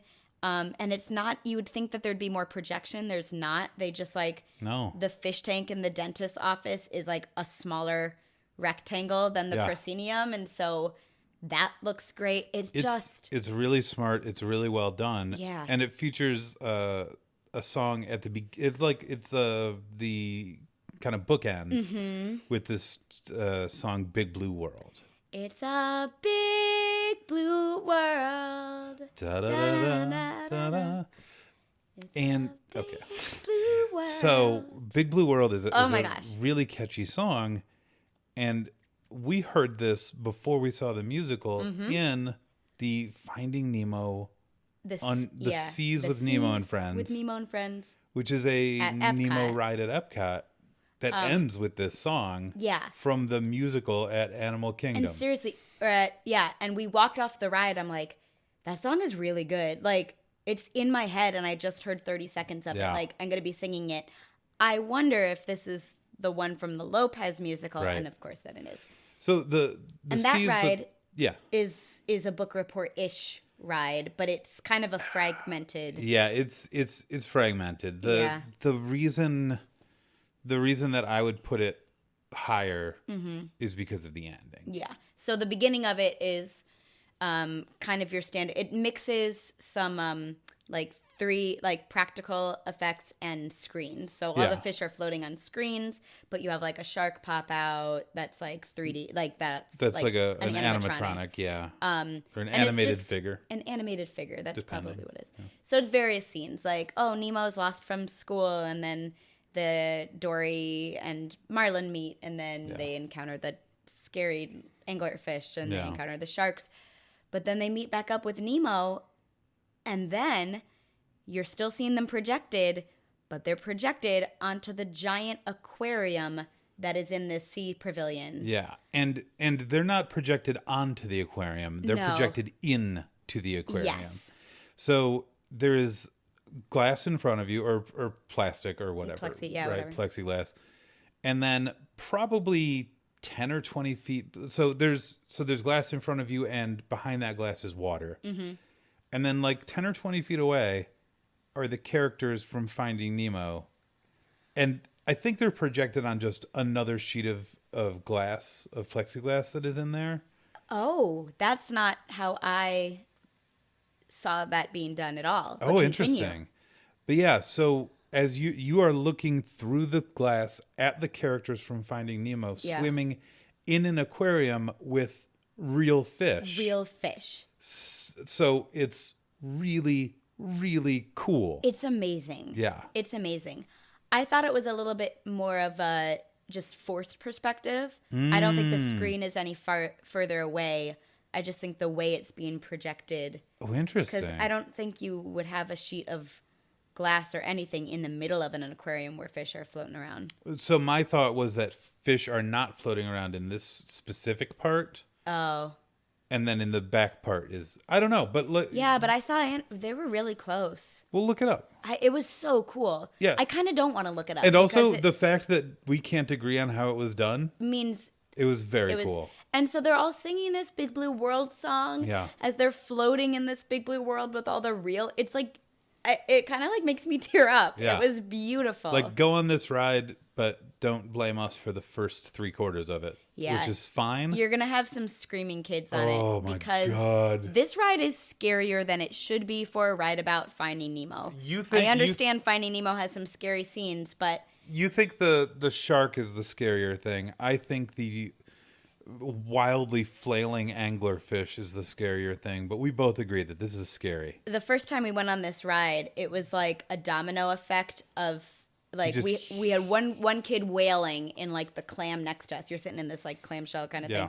And then another kid starts wailing on the other side, and then a third kid. And because you're basically, like, in this hallway with all the other ride vehicles, the sound bounces, and it was just... No one was having a great time. So, Kate, there's one more ride with shells that I do want to talk about. But before we do that, I want to talk about the ride that we weren't even sure we'd get on because it has such long lines. The consistently high wait times are like storied of this ride. Yeah. Seven Dwarfs Mine Train, long lines. Yeah, pretty long lines. But it dies down at the end of the day. Yeah. Avatar, the new Avatar ride, long lines. Oh, yeah, real long lines. And that's fine. Yeah. Peter Pan. Peter Pan. The dark ride that has been around since it was a Disneyland opening day ride, right? This has been, so I think it's partially nostalgia and partially like it's right across the street from Small World, but it doesn't have the Small World song. So I think people are like, oh, I'm nostalgic and I don't want to hear that song. And I don't want to hear that song. Yeah. Like consistently 90 minutes or more. Like wait. crazy like, lines. Insane. But Kate, the theming in this ride is out of this world. You are in a flying pirate ship. That's but awesome. Even before that, like you are walking through. Oh yeah, the line. The line, you're going through like the Darlings, the house that this family owns. It's like kind of nighttime, and you're kind of like Peter Pan sneaking into the house. It's so awesome. much so that there is a projection of Peter Pan's shadow. Yeah. That interacts, and then when you step by the wall, your shadow appears on it, but it's not like then your shadow like morphs into pixie dust. Yeah, because it's like they a do really video cool things with that. projection Yeah. of your silhouette. I don't again like. It's great. I love when I don't know how they do a thing. Yeah. It makes me so happy. So and then the ride itself is really it's fun. Nice. Like you're flying, you are suspended from the ceiling. That's Yeah. different than most dark rides because you're in a flying pirate ship. And so you're going above and around like the city of London, like flying and then going all around Neverland. It's very peaceful. I found it. There is one really cool part where you fly like across the front end of a pirate ship and you see one scene and then you come back through the back end of the pirate ship so the sail is blocking off the scene in the front and it's a new scene in the back that like advances the story, and I was like, oh, that's a really clever way to use this. It's a fine ride. 90-minute wait? No thanks. No, but like if you want like good theming in a line, that's good theming in a line. Yeah, the way we were able to do this ride is going at park open. We had a Be Our Guest breakfast before the park opened. We had breakfast before the park we, opened kind inside of sprinted the park. From Be Our Guest to Peter Pan right at like park open. Yeah, and we had like a 20-minute wait. We still had like a 20-minute wait, and it went up to 45 like while we were in line. Yeah. So the other seashell ride. Let's tie. So one of the first rides that I went on as an adult at Disney World with my college friend, The Little Mermaid. It's under the sea, Tilda, or whatever you call it when it's a dash. Yeah. It's not a dash. It's a wavy dash. It's a wave. Tilda or There's whatever. theming in the title of this ride. Under the Sea, Journey of the Little Mermaid. Yeah. It is your standard book report ride. You like, are in a clamshell. You go through, again, it's like each scene is a song. Yeah. So you start in part of your world, and then you go to Under the Sea. And you're just seeing scenes from the movie happen in front of you. Yep. Like standard book report. Yeah. But it's really nice. The music is like loud and bright and fun, and that's such a good score. And so and like the Under the Sea scene, you're going and there's so much happening that's not Sebastian and Ariel, right? Like all these fish are dancing around and they're doing kooky things, and then the Ursula, like just, the animatronics are not the best, but they are colorful, they are fun to look at. It truncates things, but I just love going through a ride and hearing my favorite songs. Yeah. It's so delightful. Yeah. Again, I think there could be more of these. They're not that hard to do. You just need a box for it. One thing I really like is when you're on rides like this, and this is this an Omnimover where everything's moving at the same time? Yeah. So all the cars are moving at the same time, like on the same track with the same spacing between them. So sometimes like someone like needs help getting on because they have a disability, or some like kid is like having trouble getting on the moving shell or something, right? So the ride like slows down, and sometimes it might stop to make sure someone can get on. And when it stops, there's a little announcement that comes over and says like, hey, every ride has this like, the ride has stopped temporarily. We'll be starting up again in a second. But in this one, it's Sebastian, and he says like something funny and in character. Yeah. That's nice. Yeah.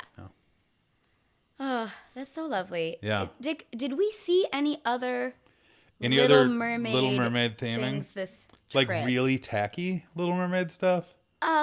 Like way too much of it? Sure. Yeah. Yeah, did we? In answer to your question, yes, Kate, I did see something else very Little Mermaid themed for like 8 days straight. 8 days straight. We stayed on property because we're fancy. We stayed at Art of Animation. Yeah, because we're not that fancy. Right. We have mentioned before on this podcast in talking about The Lion King. So we'll get back there. But we stayed there are 4 like pods to this hotel, and it's the theme of the hotel is animation. There are like cells and sketches all over the right like, across the bridge is Pop Century, which themes is years. Big knickknacks. Yeah. So our pod was Little Mermaid themed, and so there's giant statues of Ariel and Ursula and Triton around this pool. And there's some really cool things along the path. Like there's a giant dinglehopper and a giant snarfblat and the statue of Prince Eric. Yeah, that's my favorite. Like the not just a statue of Prince Eric, the one that the statue she from brings to the grotto, the like stone one. So that's really cool. But then our room, so you can't just get a normal hotel room at Art of Animation. You can at Disney World, Yes. at Walt Disney World in general, but you cannot at Art of Animation. No. There is no normal room. So the only one available to not a family of 8 is the Little Mermaid rooms. Oh boy. So I thought, like, I saw pictures and I'm like, okay, it looks like, you know, the bed head, what do you call that? Not a bed head. The bedhead, yeah. Headboard. It looks like the headboards are like shell shaped. That's cute. I bet there's like just a couple of shells and fish floating around the I looked place. at the pictures more closely. Yes. So I knew what to expect. Holy. And also, this is why when we reserved it, I was like, are you sure you want to stay in this room? Yeah, shells. It's fine. Little Mermaid is cool. We're staying at Disney World. Why not have a Little Mermaid It's theme? obnoxious. It is themed. Yeah. It is like tacky Vegas theme. Yeah. Like, It's not themed. There's just a bunch of Little Mermaid stuff that's around. more accurate. Yeah. Like, there's a giant like wooden picture frame with the painting of Eric and his dog. There are like, not only are there shell headboards, but there's a bunch of seahorses on them, and they're looking at the orb that is your pearl, but it's also the lamp that's on your head. So is there anything better at Art of Animation? Well, the bathroom in our hotel room, Ariel shower curtain, big ol' Ariel, and then you pull the shower curtain back, and it is not a tiled shower. Nope. It is a grotto. The 3 sides of the shower are painted as though you're in Ariel's grotto, so it's all shelves of human stuff, and Which is pretty cool. It's I'll really admit, cool. that's pretty cool. And we always took showers too early for me to. You did it once. But that's what I would have been doing all trip if we had been waking up at more reasonable hours. Thank God we woke up early. So you leave Little Mermaid pod, and the next pod is Lion King. Yeah. I think some slightly better theming in terms of like the lions are on rocks, and So this is, and not in the rooms, but outside the rooms, there are like giant statues. There's like a Scar who's like looking down at you like he's gonna eat you. yeah, There's like a mini elephant graveyard. yeah, with the hyena. It's like a which little is like- playground area. Yeah, it's a little place for the kids to run around. The and hyenas are popped up. and You've then- got the log that Simba and Timon and Pumbaa are walking on. And then you've got Pride Rock, and Simba is right on top of it, It's looking not down. Simba, it's Mufasa. Oh my God, it's Mufasa. We heard several people discover it the way Yeah. that we did last trip. That like they would go around this Pride Rock, and then you would hear an adult like, oh, like audibly gasp or scream. Because you think it's Simba, and then you turn, you're like, oh wait. And Yeah. like, 30-something-year-old adults have a certain attachment to Mufasa and a whole emotional wave that goes with that. So from there, we take a wave To the big blue pool. in the Finding Nemo section, which has fish all over. It's great. Like, nice. It's the biggest like contiguous pool on the Disney property. Yeah, the splash zone for the kids is really cool. So you've got, big Crush, big Nemo, big everything, but they're like in sea anemone and they're in habitats. It's so cool. And there's my favorite part of the Nemo area is just every once in a while over like the loudspeakers you hear mine. Yeah. Great. It's and like every time it happens, one person is hearing it for the first time. Like Yeah. at least one person hasn't heard it before, Yeah. and they start laughing. That is delightful about this hotel experience, is But- that people are discovering things. But surprisingly, the best part of this hotel, Yeah, is the Cars pod. yeah, It is probably our least favorite movie of those these four. Yeah, Yeah. But you walk in and you are in Radiator Springs. Yeah. This pod does the most of like this whole section is one set kind of instead of like different statues or different scenes. yeah. The entry to the hotel rooms in like Little Mermaid, there's a big mermaid statue, and then there's a hotel behind it. Right. In Radiator Springs, you're going into a car hotel. Yeah. Or something. Like there's theming over And it's the like doors. down to, well, like there's a path that you walk on, and in all the other areas it's just kind of like concrete. Yeah. And here it turns into a road. Yeah. Like it is black, and there are white dotted lines down Yeah. the middle. And just as you go in, you're seeing there are big car statues, but Yeah. they're about the size of real cars. They're about car sized, so it looks awesome. And you can pose with that. Like, Yeah. these are the ones that you can pose with the best because they're just on the ground. They're Yeah. not lifted up. They're not, 20 feet tall. But yeah, like you said, there's the motel that Sally owns Yeah. with the cones. Oh yeah. There's like the cones are around the pool. And they're like little like areas that you can sit in Yeah. around the pool. Yes. Yeah, those It's are like so cool. the pool tables.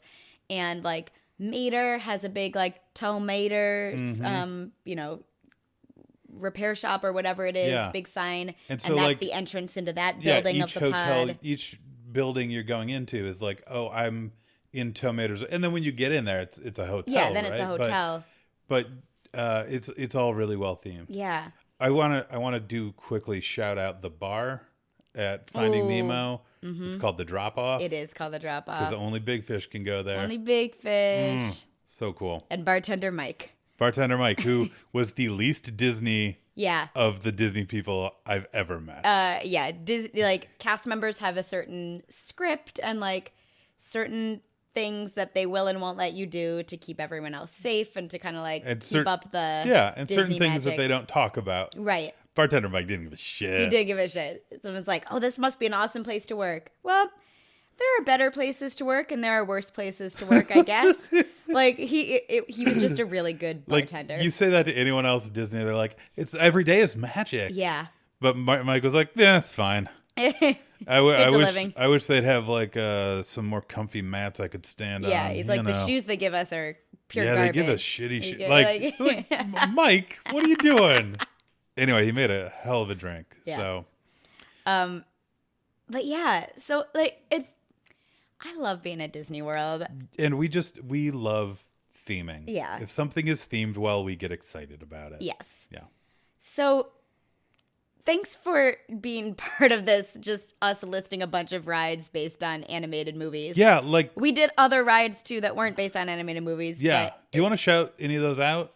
yeah, in terms of like what were the West Wings of the Yeah, like what was like a really well themed ride that was not based on anime, or just So, something you really liked? I mean, Tower of Terror is my favorite. yeah, It's like the cast members are doing a different act. They're like creepy hotel lobby people.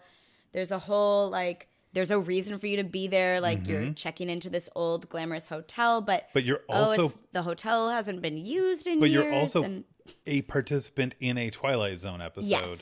yes. You are a character in a Twilight Zone episode, and that Yeah. episode is this ride. Yeah. It's really neat. Yeah. Yeah. So shout out to Tower of Terror, Dick. On almost that same note, then, shout out to Haunted Mansion. Yeah. Has like those cast members seem like they're having the most fun, just like the Tower of Terror ones, where they like get to kind of be bad guys at Disney. And that ride is just great through and through. And like the beginning is scarier than I remembered. Like it's a little spooky. It's great. I want to shout out a ride that I didn't think I would care about at all. Ooh. Smuggler's Run. Yeah. Really fun. You get to drive the Millennium Falcon. It's Yeah. like a 6-person interactive video game I like- with a full screen in front of you. Yeah. I don't care about Star Wars Yeah. unless it's Baby Yoda. But even stepping into that cockpit, like I recognized it, and I don't really have like a good working memory of like what everything in Star Wars looks like. But Yeah. I'm like, oh no, this is where Han Solo drives. The person who was running the ride like had to tell me to walk in because when the 'Cause, door yeah, opened and I looked at the cockpit, I was just like, and I just kind of froze. Yeah. And she's like, you need to step in. I'm like, oh, right, yeah, right, yeah. okay. But yeah, like there's 6 different positions or 3 different positions. We got the best, We both got to be pilots, which is like I think the best way to experience the ride. yeah. So I was Han Solo. I was in Han Solo's seat. I guess I was Chewbacca. Yeah, is that you were correct? in Chewbacca's seat. All I right. got to tell you to punch it when we went into hyperspace. It was great. Yeah, that was neat. It was so fun. Yeah, great. And then I guess we are not going to be your number one resource for this ride. There are endless YouTube videos and podcasts and stuff talking about it, but we did go on Rise of the Resistance, did. the big new ride at Disney World. The theming is out of this world. You are You're a member of the Resistance. yeah, and you're I guess, yeah. you're interacting with Light spoilers here. yeah, light spoilers. But you're interacting with members of the First Order, and they're dicks to you. They're really good. At, They're intimidating. This is, without giving too much away, this ride I kind of felt was similar to Enchanted Tales with Belle. Yeah, In that it's like 3 different kind of experiences, Yeah. all in this like seamless ride, like attraction experience, where you really feel immersed because you don't really know what's coming next, and then when you see what's coming next, you're like, oh, that was really clever, or like it, and you just feel like you are a participant, right? Yeah. You are helping Belle realize her feelings for the Beast, but you are like, actively resisting the First Order. Like, yeah, really cool. and I feel like it's like right now it feels like a little like a platypus, where I'm like, oh, there's all these parts, and I don't know like how well they all necessarily go together, but they work, and so this like mammal with a bill can lay eggs, and it's great. Yeah. Like, it's kind of a weird evolutionary path, but I But feel you can like see that this is the future of rides. yeah, I know that the next big tentpole ride, like the Avengers ride, I think is Disney's next big tentpole ride. I know that that's going to learn from this. Yes. And they're going to learn so much from this. And this is an evolution of rides. Yeah. And I'm so excited to see what's next. Also, I think one more shout out for me, Yeah. like immersion with the Skyliners. Oh. So Disney has a bunch of buses that you take from the resorts to the parks, and Yeah. And sometimes there's a monorail. if you stay at one of the ritzy resorts. But they've implemented in the past year this cable car system only between a few parks and resorts, but Yeah. they're going to expand it. And I mean, honestly, I've been telling people it's the most fun thing I did all week. Rides are fun, but like this I don't know was if it's amazing. I don't know if it's the most fun, but it's the best thing that we did. And that's a good way of Like putting it. it's so easy to get from place to place. It's fun. And you get to see these views of Walt Disney World that they've on purpose hidden from you Yeah. for the entire existence Yeah, of it. you see like get to see how bits of things are Epcot connected. and Hollywood Studios from above. Yeah.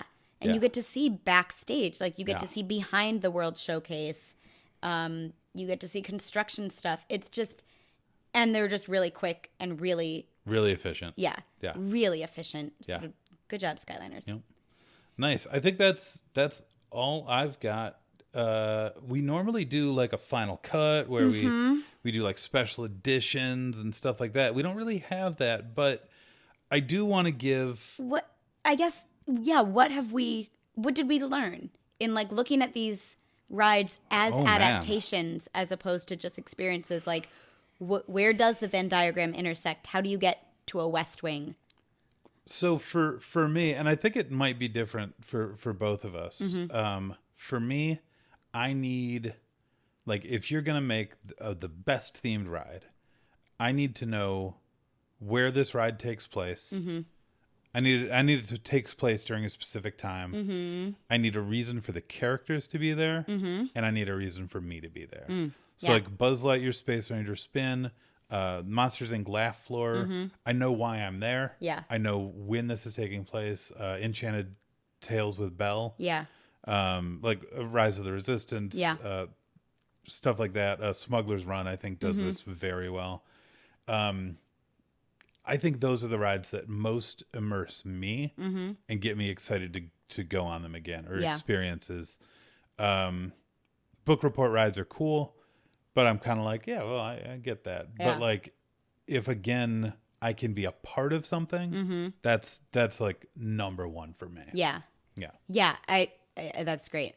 I love, in addition to that, Yeah. I love just getting to see the stuff I've only seen in a movie. Getting to be in Belle's library, getting to be in the Under the Sea song, right? Like, and same thing with Smuggler's Run, even though I don't have an attachment to it like I do Mermaid or Beauty and the Beast.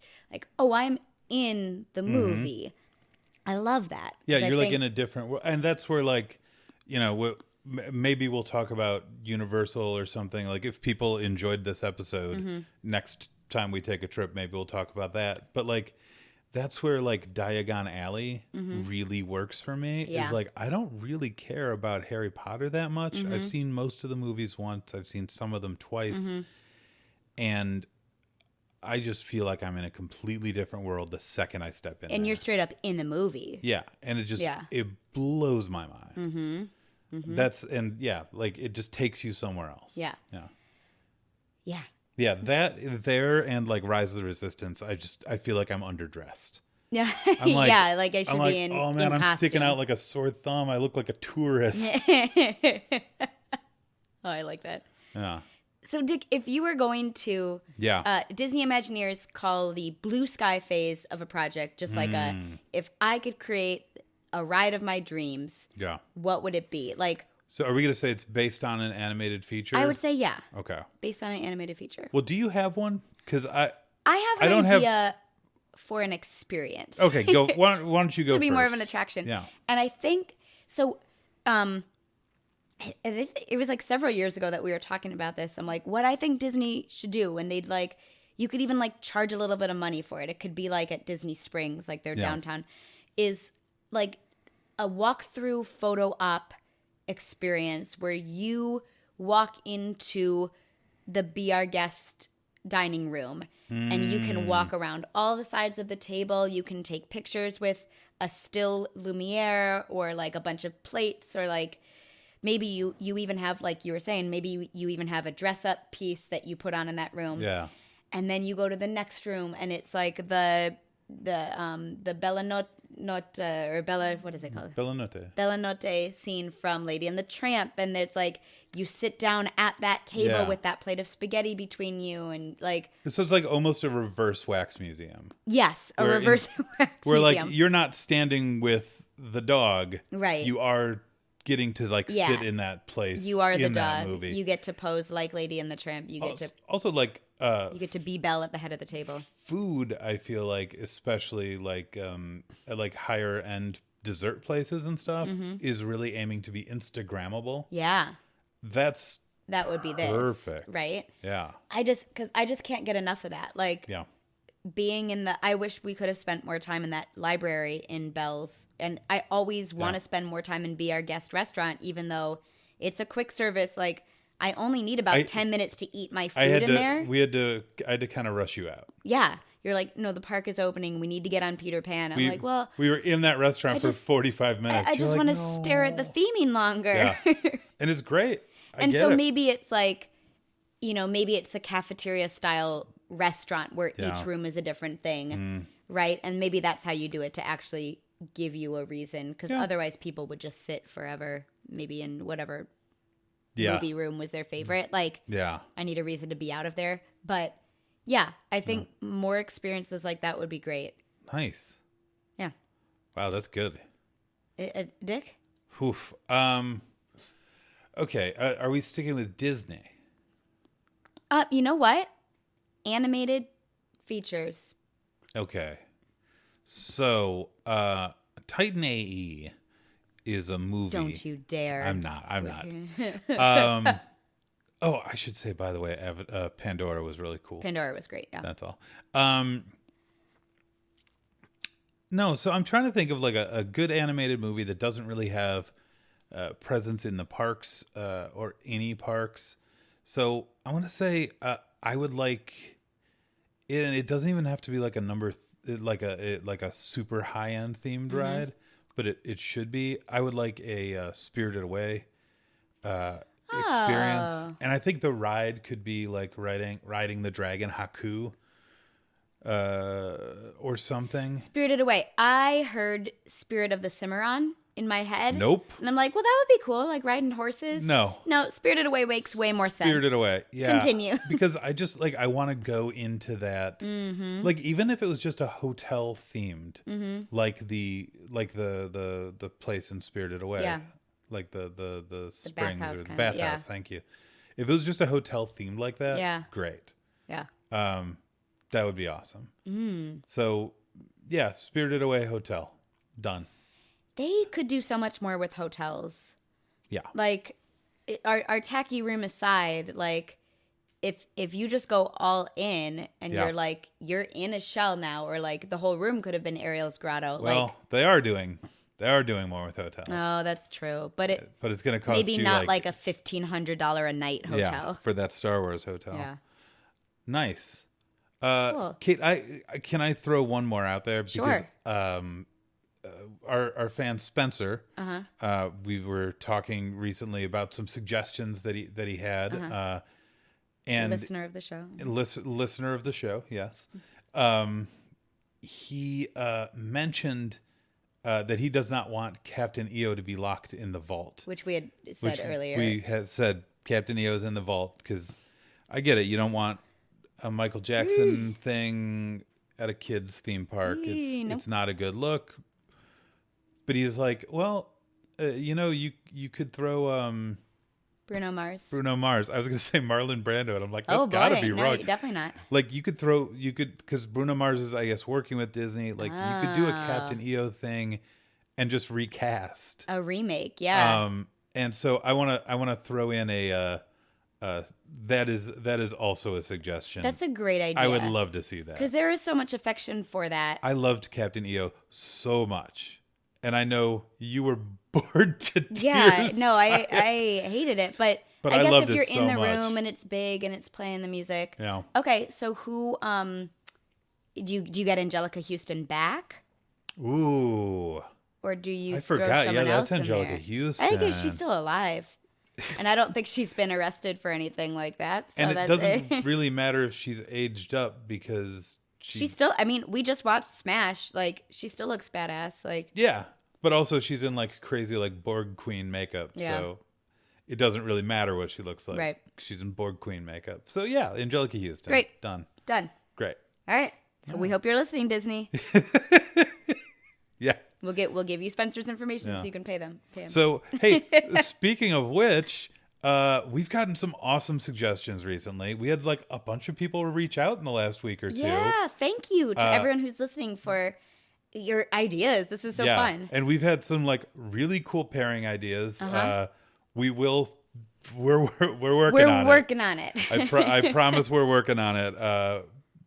So yeah, thank you for your suggestions and telling us we're cool. Someone told us we're cool. Probably. Hey, I thank you. I said we're cool. Thanks. So yeah, thank you all for all those suggestions and stuff. Please feel free to keep writing us in. Yeah, if you're interested in reaching out with either a movie pairing, which is normally what we do on this podcast. Yep. Or, tell us your favorite animated feature film based attraction at a theme park. You can reach us. We are Celmates Podcast on Twitter, Celmates Podcast on Facebook, Celmates Podcast at gmail.com. That's true. On email. Yep. And if you just want to go to our website, check out our podcast in general, I guess, cellmatespodcast.com. But you Yeah. can also find all the apps that we're on and links to that. Yeah.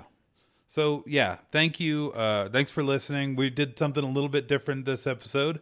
Hope you enjoyed it. And tell us what you thought of this. Yeah, especially if you enjoyed it. If yeah. you enjoyed it, let us know. If you didn't, we'll figure it out. But yeah, so thanks for listening. Thanks for sticking with us. We've got some really cool pairings coming up in the near future, but I'm not going to tease them because every time I try and do that, we change our mind about what's being paired, and then I have to edit it out. There will be animated movies. That's true. For Cellmates Podcast, I'm Kate Phillips. You paused there. Did you forget your name for a No. second? I didn't. I'm Dick Ward. Have a magical day. Aw. High moons. Bright moons, stars to you, sir. Yeah. That's what they say in Galaxy's Edge. I know.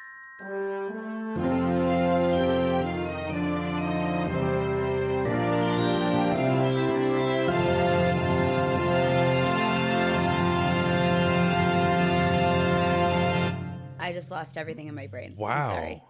That was cool. This might not be a good day to I record. saw it happen. Yeah, you want to do this tomorrow? No. We got our Dole Whips.